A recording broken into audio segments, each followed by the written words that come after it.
Гласот на Америка на македонски. Преку една деценија вашиот прозорец кон САД. А сега, директно од студиото во Вашингтон.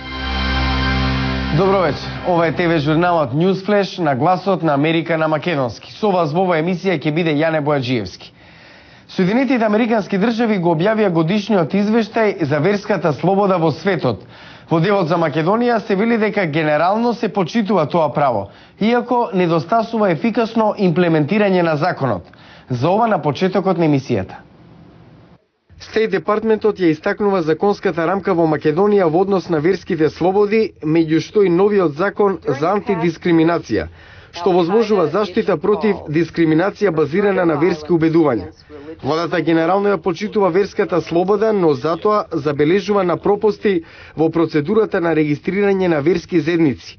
Меѓу забелешките се случајот на расчинетиот владика на МПЦ Јован Враничковски, односно статусот на неговата православна Охридска архиепископија, случајот со изградба на црква и џамија на градскиот плоштад, како и враќање на верскиот имот одземен во време на Југославија.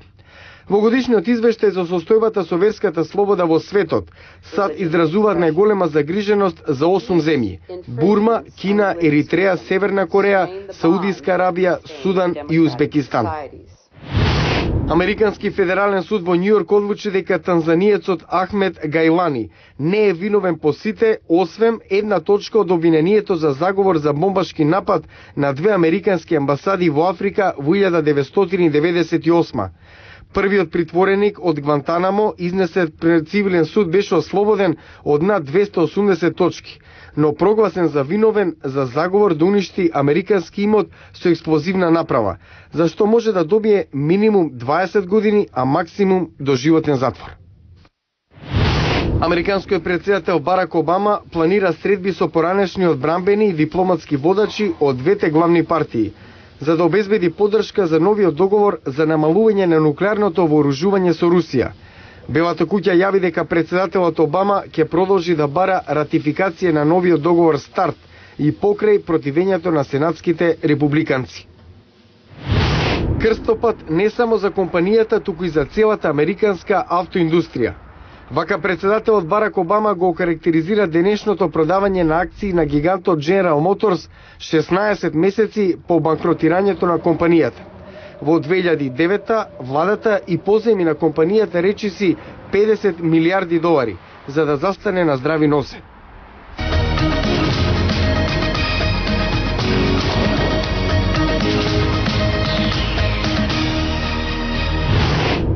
Додека решавањето на проблемот со името останува услов за членство на Македонија во НАТО, кои ќе бидат темите кога светските лидери ќе се сретнат во Лисабон на самитот на Алијансата на крајот на неделава? На дневен ред, според најавите, ќе бидат иднината на Алијансата, улогата во светот и односите со Русија. НАТО е присутен во Афганистан со преку 130.000 војници. Джонатан Айл од Лондонскиот институт на кралските обединети служби предвидува: ако американскиот претседател наредната година одлучи дека е направен доволен напредок, се сомневам дека повеќето војници од земјите сојузници ќе останат таму. На самитот ќе се разговари и за планот борбената мисија да заврши до 2014. На дневен ред ќе биде и Русија. Генералниот секретар на НАТО Андерс Фог Расмусен коментира: Убеден сум дека Русија го дели нашиот став, дека е време да прекинеме да бидеме загрижени, еден поради друг. Дојде време да соработуваме и ќе соработуваме. Односот НАТО-Русија е проблематичен главно поради разликите околу ширењето на НАТО и ракетната одбрана. Оксана Антоненко од Меѓународниот институт за безбедносни истражувања смета дека односите ќе бидат, компјутерски кажано, ресетирани. Владата на Обама има сериозна заложба за целосно нов квалитет во односите со Русија. Нештата се менуваат. Се менува и НАТО. Новиот стратешки концепт има за цел да ја подготви Алијансата за 21. век со акцент на кибернетската безбедност и ракетната одбрана. Генералниот секретар на НАТО најавува дека Лисабонскиот самит ќе биде историски, дека ќе покаже модернизирана и обновена Алијанса. Додека трае транзицијата, сите очи се свртени кон Авганистан. Тамошниот неуспех би можел да му наштети на НАТО во иднина. Прекумерената тежина во младоста значи и здравствен ризик на постари години. Мнозинството деца со вишок килограми имаат проблеми и подоцна. Дебелината отвара врата за шекерна болест, висок крвен притисок, срцеви заболувања. Неодамнешно истражување покажа дека шансите за прекумерна дебелина се поголеми кај жените, отколку мажите. Лорин Пейнтер сега не е со прекумерна тежина, но се уште се сеќава кога ја задевале за тоа. Бев дебела, бев нарекувана свимиња поради мојата тежина и физички изглед. Истражувачи од Универзитетот во Северна Каролина 13 години анализирале преку 8.000 лица на возраст од 12 до 21 година. Биле или со нормална тежина, вишок на килограми или прекумерно дебели. Помалку од 2% од оние со нормална тежина станале прекумерно дебели подоцна во животот.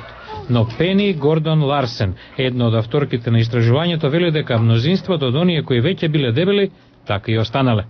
75% се со прекумерна телесна тежина и во постари години. Другата авторка на истражувањето, Натали Ти, додава: кога испитаниците навршиле 30 години од животот и полот играл улога.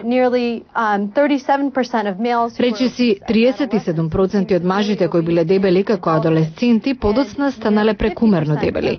Кај жените процентот е речиси 50.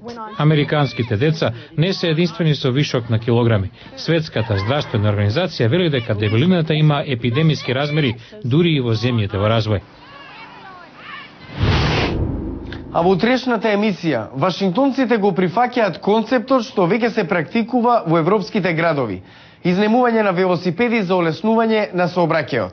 Илјадници граѓани се пријавија на почетокот на програмата Градски велосипеди. Гледате утре во Ньюсфлеш. Утре во Ньюсфлеш, на 2 тркала и со педалите на секаде низ градот. 93 локации со околу 1000 велосипеди за изнемување во Вашингтон. Гледате утре во Ньюсфлеш. Го гледавте Ньюсфлеш на гласот на Америка на македонски. Јас сум Јане Бојаджиевски од студиото во Вашингтон. За најнови содржини посетете ја нашата веб страница glasnaamerika.com. Пријатна вечер. Се гледаме утре.